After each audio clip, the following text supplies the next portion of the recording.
Every morning for 3 weeks, I woke up to find clumps of my hair on the pillow. At first, I told myself it was nothing, stress maybe, the natural thinning that comes with being 64 years old. But then my memory started slipping. I would walk into a room and forget why I was there. I would dial my daughter's number and forget who I was calling before she answered. The doctors ran their tests and told me everything looked normal for a woman my age. Probably just getting older, they said. Then, at my grandson's wedding reception, a retired physician I'd never met pulled me aside. He looked at the pearl necklace around my throat and his face went pale. "Masseuse, Chen," he whispered, "if you value your life, take that necklace off immediately and never put it on again." I laughed nervously. "My daughter-in-law gave this to me for my birthday," I said. "It's just pearls." What he told me next made my blood run cold. "Hi, everyone. Before we continue, drop a comment telling me where you're listening from today. I love knowing who's here with me. And please note, this story includes some fictionalized elements for storytelling purposes. Any resemblance to real people is coincidental, but the lessons are very real." The morning of my 64th birthday started like any other. I woke at 5:30, the way I had for decades, my body's internal clock more reliable than any alarm. The Seattle rain tapped gently against my bedroom window, a sound that had become as familiar as my own heartbeat after 40 years in this house. I stretched beneath my quilt, feeling strong and capable. My joints didn't ache. My mind was clear. I had energy to spare. After my husband George passed away 7 years ago, I'd made health my priority. I walked 3 miles every morning through the neighborhood. I ate well. I kept my mind sharp with crossword puzzles and book club discussions. At 64, I felt better than many women 20 years younger. I padded downstairs to the kitchen, brewed my coffee, and watched the sun struggle through the clouds. My reflection in the window showed a woman with silver-streaked black hair, still thick and full, and bright eyes that held more wisdom than worry. I liked what I saw, my daughter Jennifer called while I was finishing breakfast. "Happy birthday, Mom! Kevin and I are picking you up at 6. We're taking you somewhere special." Kevin was Jennifer's husband of 8 years. They'd met at a tech conference in San Francisco, married quickly, and moved back to Seattle to be closer to me after George died. Kevin had always been attentive, helping with repairs around my house, checking on me during storms, including me in holiday plans. His mother, Diane, had passed away 3 years ago, and I'd tried to fill some of that void for him. We'd become close, or so I thought. The restaurant they chose was elegant and intimate, the kind of place with candles on every table and a piano player in the corner. Jennifer looked beautiful in her green dress, and Kevin kept his hand on the small of her back as they guided me to our table. Halfway through dinner, Jennifer reached into her purse and pulled out a velvet box. Kevin's mother left this to him before she passed. "He wanted you to have it." Inside lay a strand of pearls, luminous and perfectly matched. They caught the candlelight and seemed to glow from within. "Diane wore these on her wedding day," Kevin said, his voice soft with emotion. "She would have wanted someone special to have them, someone who's become like a mother to me." My eyes filled with tears. Kevin reached across the table and squeezed my hand. Jennifer wiped her own eyes with her napkin. "They're stunning," I whispered. "Are you sure?" "Absolutely sure," Kevin said. "You've been so welcoming to me, so kind. This feels right." He stood and walked behind my chair, carefully clasping the necklace around my throat. The pearls were cool against my skin, heavier than I'd expected. I touched them gently, overwhelmed by the gesture. "Perfect," Jennifer said, beaming. I wore the necklace home that night. I wore it to bed, which I never did with jewelry, but these pearls felt special, sacred, almost a bridge to the woman I'd never met, but whose son had become my family. I didn't know, as I drifted off to sleep that night, that I was wearing my own death sentence. The first morning I found hair on my pillow, I didn't think much of it. A small clump, maybe 20 strands. Normal shedding, I told myself. But the next morning there was more, and the morning after that, more still. By the end of the second week, I was finding entire patches of hair on my pillowcase. When I brushed my hair, the brush filled up within seconds. My thick, silver-streaked hair was thinning so rapidly I could see my scalp in places. Then came the memory problems. I would be driving to the grocery store and suddenly forget where I was going. I would stand in front of my open refrigerator, staring at its contents, unable to remember what I'd been looking for. Once, I called Jennifer 3 times in an hour, each time forgetting I'd already spoken to her. "Mom, are you okay?" she asked on that third call, concern threading through her voice. "Of course I'm okay," I said, even as I gripped the phone with trembling hands. "Why do you ask? You called me twice already. We talked about your hair appointment, remember?" I didn't remember. I didn't remember at all. I made an appointment with my primary care doctor, then a neurologist, then another specialist whose name I kept forgetting. They ran blood tests, cognitive assessments, even an MRI of my brain. Everything came back normal. "Mrs. Chen," my doctor said, her voice gentle and patronizing, "sometimes at your age, we experience natural changes. Memory isn't as sharp as it used to be. Hair thins. It's a normal part of aging." "This isn't normal," I insisted. "I was fine a month ago. Completely fine. Something is wrong." She prescribed vitamins and suggested I reduce stress. Maybe try yoga. I went home feeling more alone than I had since George's funeral. Kevin visited that weekend, bringing me soup he'd made himself. He sat at my kitchen table and watched me eat, his eyes full of what looked like concern. "Jennifer told me about the doctor appointments," he said. "I'm worried about you. The doctors say it's nothing. Just age." He nodded slowly. My mother had similar symptoms before she passed. Memory issues. Fatigue. Sometimes these things just happen to women of a certain age. The body starts to slow down. Something about his words stung, but I couldn't articulate why. He was being kind, wasn't he? Supportive? "Maybe you should consider that the doctors might be right," he continued. "Maybe this is just something you need to accept." After he left, I stood in front of my bathroom mirror for a long time. The woman looking back at me had aged 10 years in 4 weeks. My hair was thin and lifeless. My skin had taken on a grayish pallor. My eyes, once bright, looked dull and unfocused. And around my neck, the pearls gleamed as beautifully as ever. I touched them absently. I'd worn them every single day since my birthday. I couldn't explain why, exactly. They just felt important, necessary. Like taking them off would somehow dishonor the gift, the gesture, the memory of a woman I'd never known. What I didn't realize, as I stared at my deteriorating reflection, was that someone had been counting on exactly that response. My best friend Miriam refused to accept the doctor's dismissals. 64 isn't old," she said firmly, sitting across from me at my kitchen table. "I'm 66, and I'm not losing my hair in clumps. I'm not forgetting conversations. Something is causing this, and we need to figure out what." Miriam had been my friend for 35 years. She'd held my hand through George's death, through Jennifer's difficult pregnancy, through every crisis, large and small. She was the kind of friend who didn't just listen but actually heard. "The doctors say I'm fine." The doctors are missing something. What's changed in your life? New medications, new foods, new anything? I thought about it. Nothing. Really. Everything is the same as it was before. Think harder. Something must have changed around the time your symptoms started. I ran through my daily routine in my mind. Same breakfast, same walks, same routine. The only thing different was... My hand went to my throat.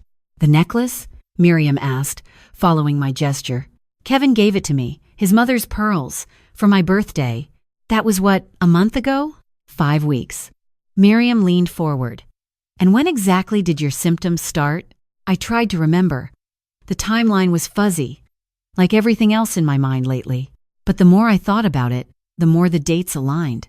The hair loss had started about a week after my birthday, the memory problems shortly after. "That's just a coincidence," I said, but my voice wavered. "Maybe," Miriam said. "Or maybe it isn't." The wedding invitation had been sitting on my counter for weeks. My nephew Thomas was getting married in Portland, and I'd been dreading the trip. How could I face family when I looked like this, when I might forget their names mid-conversation? But Miriam convinced me to go. "You need to get out of this house. You need to see people. And frankly, you need to stop wearing that necklace every single day. Leave it home for once." I couldn't. The thought of leaving the pearls behind made me anxious in a way I couldn't explain.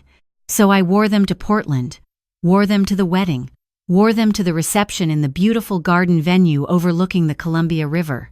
That's where I met Dr. Harold Finch. He was in his early 70s, a retired toxicologist who had worked at the Oregon Health Sciences University for decades. He was also the bride's great-uncle, which is how he ended up seated at my table during dinner. We made small talk at first. The weather, the lovely ceremony, the impressive spread of food. But I noticed him glancing at me oddly throughout the meal. At first, I assumed he was noticing my thinning hair, the way I kept losing track of conversations. Then, during a lull between courses, he leaned close to me. "Mrs. Chen," he said quietly, "forgive me for being forward, but I spent 40 years studying toxic substances. May I ask about your necklace?" "My necklace?" I touched the pearls self-consciously. It was a gift from my daughter-in-law's husband, his mother's pearls. "Doctor." Finch's expression shifted. Something flickered in his eyes that looked like recognition, then concern. "Would you mind stepping outside with me for a moment? I'd like to examine them more closely, if you'll permit me." Something in his tone made me comply without question. We found a quiet corner of the garden, away from the music and chatter. "I may be completely wrong," Dr. Finch said carefully, "but those pearls have an unusual coloration. A slightly greenish undertone that most people wouldn't notice. Combined with your symptoms, which are clearly visible, I have to ask, how long have you been wearing this necklace?" 5 weeks. "Every day. And your symptoms?" "Hair loss, I'm guessing. Memory problems. Fatigue. Perhaps tingling in your extremities?" My heart began to race. "How did you know?" Dr. Finch's face grew grave. "Mrs. Chen, I think you need to take that necklace off immediately, right now. Don't touch the pearls themselves any more than necessary." My hands were shaking as I reached behind my neck, fumbled with the clasp, and removed the necklace. It felt strange, suddenly, like removing a part of myself. "What's wrong with them?" I whispered. "I can't be certain without proper testing, but the symptoms you're describing, combined with that characteristic greenish undertone, suggest the pearls may have been treated with something, possibly a slow-release compound. Thallium would be my guess, but there are other possibilities." "You're saying someone poisoned my necklace?" "I'm saying it's possible, and I think you need to find out for certain before it's too late. Before you hear what I discovered, I need to know you're still with me. Comment 1 if you want to hear what happened next. Comment 2 if you already suspect who did this. And please note, some elements of this story are fictionalized for educational purposes. If you'd rather not continue, you can find other content. But if you're ready for the truth, keep listening. Dr. Finch gave me his card and the name of a private laboratory that specialized in detecting toxic substances. He also gave me advice that probably saved my life. Don't tell anyone what you suspect. Not yet. Whoever did this, if someone did do this, they're counting on you dying slowly and quietly. They're counting on the doctors attributing your symptoms to age, to stress, to anything but the truth. If you alert them that you know, they might act more aggressively. I drove home from Portland with the necklace sealed in a plastic bag, my mind racing despite its fog. Kevin had given me this necklace. Kevin, who had been so kind, so attentive. Kevin, who kept telling me to accept that I was simply getting older. The thought was monstrous, but I couldn't dismiss it. Miriam met me at the laboratory on Monday morning. The facility was nondescript, tucked away in an industrial area near the airport. Inside, it was all stainless steel surfaces and humming equipment. Dr. Patricia Okonkwo, the lead analyst, listened to my story without interrupting. Then she took the necklace and examined it under a magnifying glass. "The pearls themselves appear to be genuine," she said, "but the coating is unusual. We'll need to run several tests. I should have results within 72 hours. 3 days. I had to wait 3 days, not knowing whether I was being paranoid or whether my daughter's husband was trying to kill me. Miriam stayed with me during that time. She cooked meals I could barely eat, sat with me through sleepless nights, held my hand when the fear became overwhelming. "Even if it's true," she said gently, "we'll get through this. We'll find the truth, and we'll make sure whoever did this pays for it. Jennifer will be devastated." Jennifer will survive. She's strong, like her mother. On Thursday afternoon, Dr. Okonkwo called. Her voice was carefully neutral, the way medical professionals sound when they're about to deliver bad news. Mrs. Chen, I need you to come in. The results are significant. Miriam drove because my hands were shaking too badly to grip the steering wheel. Dr. Okonkwo was waiting for us in her office, a folder spread open on her desk. The pearls were coated with a compound containing arsenic, she said. A slow-release formula designed to leach through the skin over time. Based on the concentration and your exposure period, you've been receiving small doses daily for 5 weeks. The room tilted. Miriam grabbed my arm to steady me. Arsenic poisoning causes all the symptoms you've been experiencing, Dr. Okonkwo continued. Hair loss, memory impairment, fatigue, nerve damage. The levels in your system are likely elevated, but not yet fatal. However, if you had continued wearing the necklace for another few months, the accumulated dose would have been lethal. Someone tried to kill me, I whispered. Someone designed a very sophisticated delivery system to do exactly that. This isn't amateur work, Mrs. Chen. Whoever created this compound knew exactly what they were doing. Dr. Okonkwo printed out her report, pages of chemical analysis and toxicology data. As she handed it to me, she added one more piece of information. I've worked on several poisoning cases over the years, usually for law enforcement. If you decide to pursue this legally, I can provide expert testimony. Miriam squeezed my hand. We're going to need it. The investigation that followed required every ounce of strength I had left.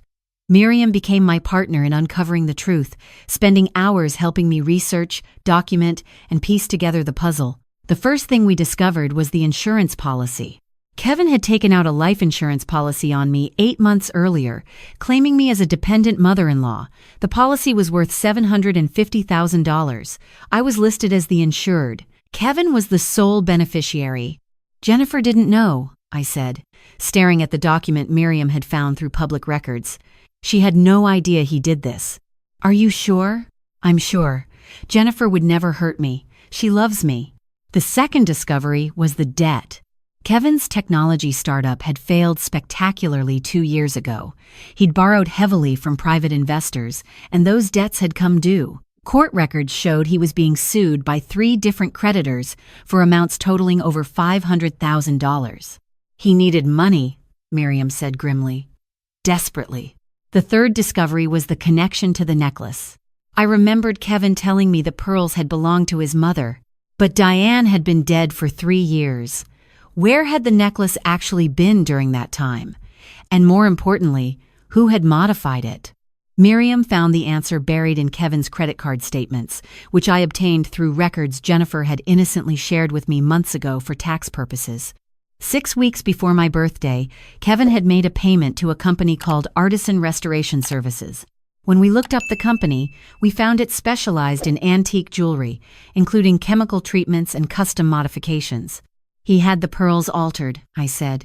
He had them coated with poison, and then he gave them to you, knowing you'd wear them every day, knowing your symptoms would be dismissed as aging, knowing you'd die slowly, and no one would suspect a thing.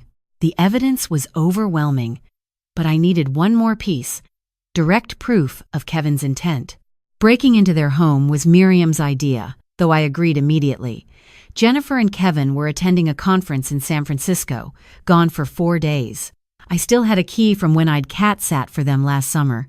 We went at night, moving through the dark house with flashlights, hearts pounding. Kevin's home office was locked, but the lock was flimsy. Miriam had brought tools. Inside, we found everything. A folder labeled M. Chen containing research on arsenic poisoning. Symptoms. Timeline. Detectability. Printed articles about cases where arsenic poisoning had been misdiagnosed as natural illness. Notes in Kevin's handwriting calculating timelines, 60 to 90 days for fatal accumulation. And worst of all, a voice memo on his computer. Miriam found it in his files, poorly hidden in a folder labeled Old Backups. We put on headphones and pressed play. Kevin's voice filled my ears. The pearls are ready. The coating should last about 3 months of daily wear. By December, she should be showing serious symptoms. By February or March, organ failure. The insurance payout will clear my debts with enough left over to start fresh. Jennifer will inherit the house, and as her husband, I'll have access to those funds too. The old woman won't suffer much. She'll just think she's getting old. Everyone will think she's just getting old. I couldn't breathe. Couldn't move. Miriam had tears streaming down her face. The old woman. That's what he called me. Not his mother-in-law. Not the woman who had welcomed him into her family. Just the old woman standing between him and $750,000. I called the police from Kevin's own office, sitting in his chair, surrounded by evidence of his plan to murder me. The arrests happened the morning Kevin and Jennifer returned from San Francisco. I'd asked to be there when it happened. Detective Sarah Washington, who had taken my case with the gravity it deserved, allowed me to watch from an unmarked car across the street. Kevin came out in handcuffs, his face a mask of disbelief and rage. He kept saying there had been a mistake, demanding to call his lawyer, insisting he'd done nothing wrong. Jennifer emerged behind him, not in handcuffs but sobbing uncontrollably. She hadn't known. The detective had already confirmed that after interviewing her for 4 hours. Jennifer was a victim too, married to a man who had been planning to kill her mother while smiling at family dinners. Kevin was charged with attempted murder in the first degree, conspiracy to commit murder, insurance fraud, and possession of toxic substances with intent to harm. The evidence was overwhelming. The insurance policy taken out before the poisoning began, the research files, the voice memo, the receipt from the restoration company whose owner agreed to testify in exchange for reduced charges. The trial lasted 2 weeks. I testified for 3 hours, describing every symptom, every doctor's dismissal, every moment of confusion and fear. Dr. Okonkwo presented her findings. Dr. Finch, the retired toxicologist who had first spotted the problem, explained how the coding worked. Kevin's defense attorney tried to argue that the voice memo could have been taken out of context, that the research was for a novel Kevin was writing, that the insurance policy was simply prudent financial planning. No one believed him. The jury deliberated for 4 hours. Guilty on all counts. The judge sentenced Kevin to 25 years in federal prison, with no possibility of parole for at least 20 years. Mr. Thompson, the judge said, looking at Kevin with undisguised contempt, you exploited the trust of an elderly woman who welcomed you into her family. You planned her death with cold calculation, counting on the medical system's tendency to dismiss women's concerns as hysteria or natural aging. Your crime is not just attempted murder. It is a betrayal of the most fundamental bonds of family. Kevin was led away in chains. He didn't look at me once. The months after the trial were harder than I'd expected. My body recovered slowly. The arsenic levels in my system dropped, and my symptoms improved. My hair began to grow back, thin at first, then thicker. My memory sharpened, the fog lifted. But the emotional wounds went deeper. Jennifer came to see me a week after the sentencing. She stood on my doorstep, thinner than I'd ever seen her, with dark circles under her eyes. I'm sorry, she whispered. I'm so sorry, Mom. I didn't know. I swear I didn't know. I know you didn't, sweetheart. How can you ever trust me again? How can you ever look at me without seeing him? I pulled her into my arms. You are not your husband. You are my daughter, and nothing he did can change that. We cried together for a long time, standing in my doorway while the Seattle rain fell around us. The healing took time. Jennifer started therapy. I started therapy. We had difficult conversations, painful conversations, conversations that sometimes ended in tears and silence. But we kept talking. We kept trying. 6 months after the trial, Jennifer told me she was pregnant. I found out a week before the arrests, she said, her voice small. I didn't know what to do. The baby is Kevin's. Mom, how do I love a child whose father tried to kill my mother? I took her hands in mine. That child is innocent. That child is yours, and that child will grow up knowing the truth. That family is about love and loyalty, not blood.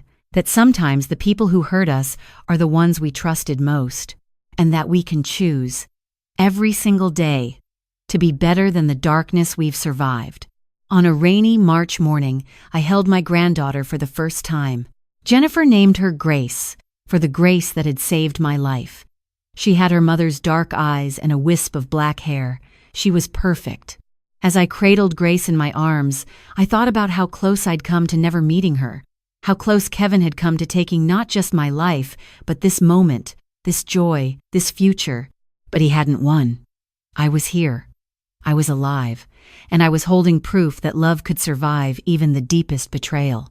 Miriam came to visit that afternoon, bringing flowers and food and her particular brand of fierce support. "You did it," she said, watching me rock, Grace. "You survived." "We did it," I corrected. "I couldn't have done any of this without you. That's what friends are for. Catching poisoners and bringing them to justice." I laughed, something I hadn't done genuinely in months. It felt good. It felt like healing. 1 year after my birthday, the birthday when I received pearls meant to kill me, I celebrated by hosting a small gathering at my home. Jennifer was there with Grace. Miriam was there with her husband. A few other close friends, people who had supported me through the worst year of my life. I stood in my kitchen watching them laugh and talk, and I felt something I hadn't felt in a long time: peace. Not because everything was perfect. Jennifer still struggled sometimes, still had nightmares about the man she'd married. Grace would grow up without a father, with a complicated history she'd eventually need to understand. I still had moments of fear, moments when I couldn't quite trust the food someone brought me or the gift someone gave me. But those moments were fewer now. The fear was fading, replaced by something stronger, the knowledge that I had faced the worst and survived. That I had trusted my instincts when everyone else told me I was imagining things, that I had fought for my own life and won.